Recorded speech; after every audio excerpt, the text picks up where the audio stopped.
It was like, man, Right.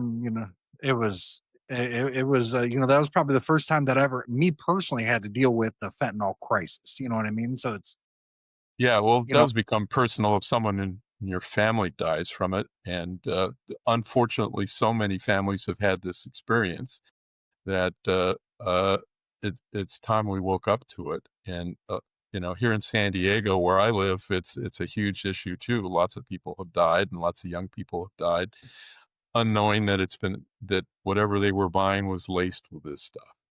And it could be the marijuana, could be the pills, could be, any number of forms.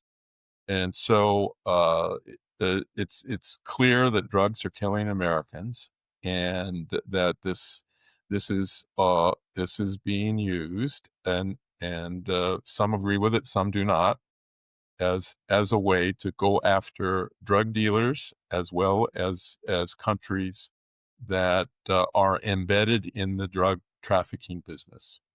And now Maduro has gotten in this administration's sights.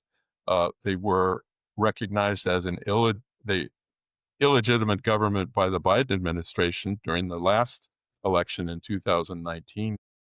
That's consistent. We don't recognize Maduro as a legitimate government, and there should be another government there. But what's different is we're really now to associate him as a narco terrorism, which allows for more action to be taken on a military front than was before. yeah, yeah. It's well, I don't want to say like pretty easy because that's definitely not the way I'm trying to say it.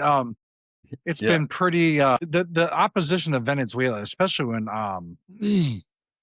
our country has got, I don't know, my whole life I can think of, we have not been really allies with them since Hugo Chavez. I don't really know too much about it beforehand.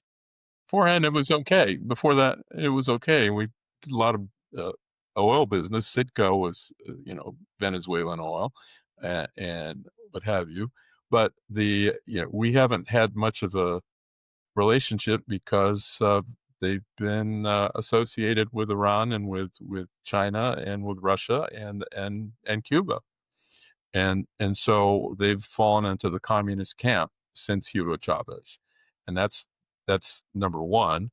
And then number two, with others providing arms to Venezuela, including Iran, Russia, and China, that you can invoke the Monroe Doctrine and say, "Hey, wait a minute, you guys shouldn't be messing around in our backyard." So that would have been used during a different era, but it could still be used today.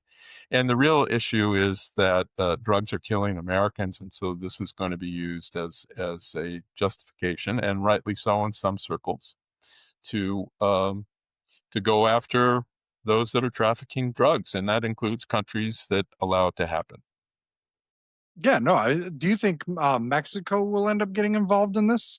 Oh, Mexico's involved in this already, because the Sinaloa cartel works with the Cartel de las Solas, which is the Venezuelan cartel that ships over 500 tons of cocaine to the United States and Europe every year.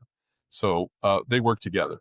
Okay, now that part, wow, I did not realize. I knew that they had links, but I guess I didn't realize it was like that. I mean, you've seen on pretty much anywhere if you pick up any kind of news that our government has been I want to say attacking, right, but bombing what they call cartel boats, however you'd like to Yeah, word it. they're speedboats with drugs on them, and well, this is not the first time this has happened. I might add, in the 1980s, there was an international war on drugs that the Reagan administration also participated in, and there were military assets that were used to go after drug cartels, and boats even.